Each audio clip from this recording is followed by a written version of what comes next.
Hello friends, welcome to Arusuvai Arasi. இன்னைக்கு நம்ம ஒரு யூனிக்கான டிஷ் எப்படி பண்ணலாம்னு பார்க்கலாம். எல்லாரும் வாழைக்காய் பஜ்ஜி, கத்திரிக்காய் பஜ்ஜி, உருளைக்கிழங்கு பஜ்ஜி சாப்பிட்ருப்பீங்க. ஆனால் கோழி பஜ்ஜி சாப்பிட்ருக்கீங்களா? ஸோ இன்றைக்கி எப்படி முறுமுறு கோழி பஜ்ஜி செய்யலான்னு பார்க்கலாம். அதுவும் வீட்டிலே தயாரித்த ஃப்ரெஷ்ஷான பஜ்ஜி மாவு வச்சு எப்படி பண்ணலான்னு பார்க்கலாம்.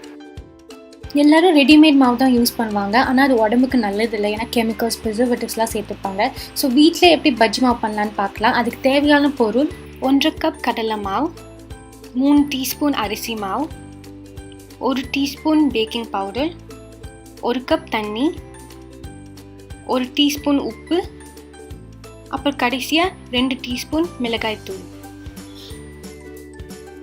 இப்போ நம்ம பஜ்ஜி மாவு செய்முறையை பார்த்துடலாம். நம்ம ஃபஸ்ட்டு எல்லா ட்ரை இன்க்ரீடியன்ஸும் ஆட் பண்ணிடலாம். அதாவது கடலை மாவு, மிளகாய் தூள், அரிசி மாவு,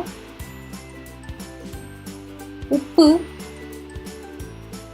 கடைசியாக பேக்கிங் பவுடர். அது எல்லாம் சேர்த்தோன்னே நல்லா கலக்கிக்கோங்க. கடைசியாக நம்ம தண்ணி ஆட் பண்ணிடலாம். ஒரே தனியாக எல்லா தண்ணியும் ஆட் பண்ணணுன்னு அவசியம் இல்லை, கொஞ்சம் கொஞ்சமாக ஆட் பண்ணிக்கோங்க.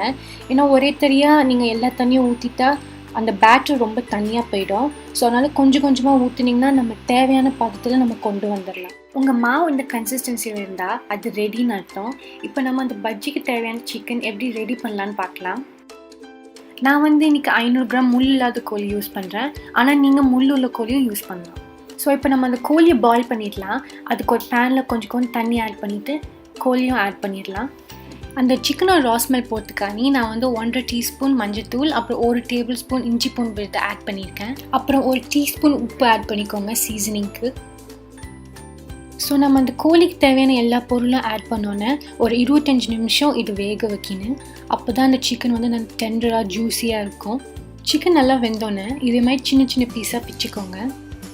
சிக்கன் இன்னும் ருசியாக்க கொஞ்சம் சிக்கன் 65 மசாலா ஆட் பண்ணிக்கோங்க. எனக்கு நம்ம இது வரைக்கும் உப்பு மட்டும்தான் சேர்த்துருக்கோம்.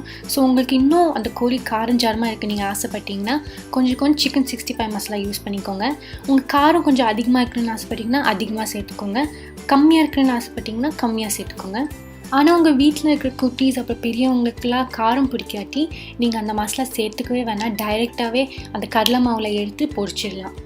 நீங்கள் எப்போ கோழி பஜ்ஜி சுட ரெடியாக இருக்கீங்களோ ஒரு 5 மினிட்ஸ்க்கு முன்னாடி அந்த பஜ்ஜி மாவும் அந்த சிக்கனும் மிக்ஸ் பண்ணிவிட்டு நம்ம ஃப்ரை பண்ண ஆரம்பிச்சிடலாம். இதே மாதிரி அழகான கோல்டன் ப்ரௌன் கலர் வந்தோன்னே நம்ம பஜ்ஜி ரெடி. பார்த்தீங்களா பஜ்ஜி எவ்வளோ முறுமுறுப்பாக, கோழிலாம் சீசன்டாக ஜூஸியாக, பார்க்கும் போதே சாப்பிட்ணுன்னு தோணுதில்ல. அப்புறம் குட்டீஸ்க்கெலாம் இது விரும்பி சாப்பிடுவாங்க. அவங்க ஸ்கூல்லேருந்து வந்தோன்னே இது நீங்கள் ஆஃப்டர்நூன் ஸ்நாக்காக பண்ணி கொடுக்கலாம், இல்லாட்டி வீக்கெண்டில் கூட நீங்கள் பண்ணி கொடுக்கலாம். இது சாதாரணமாக சாப்பிடாமல் நீங்கள் சாஸில் கூட டிப் பண்ணி சாப்பிட்லாம். கேட்சப், மயனீஸ் ரெண்டுமே இது சூட்டபுளாக இருக்கும்.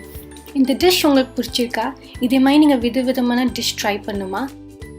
அப்போ மறக்காமல் அறுசுவை அரிசிக்கு சப்ஸ்கிரைப் பண்ணுங்கள், பக்கத்தில் இருக்கிற பெல் பட்டனை அழுத்துங்க, லைக் பண்ணுங்கள், கமெண்ட் பண்ணுங்கள், ஷேர் பண்ணுங்கள். சுவையுங்கள், மகிழுங்கள்.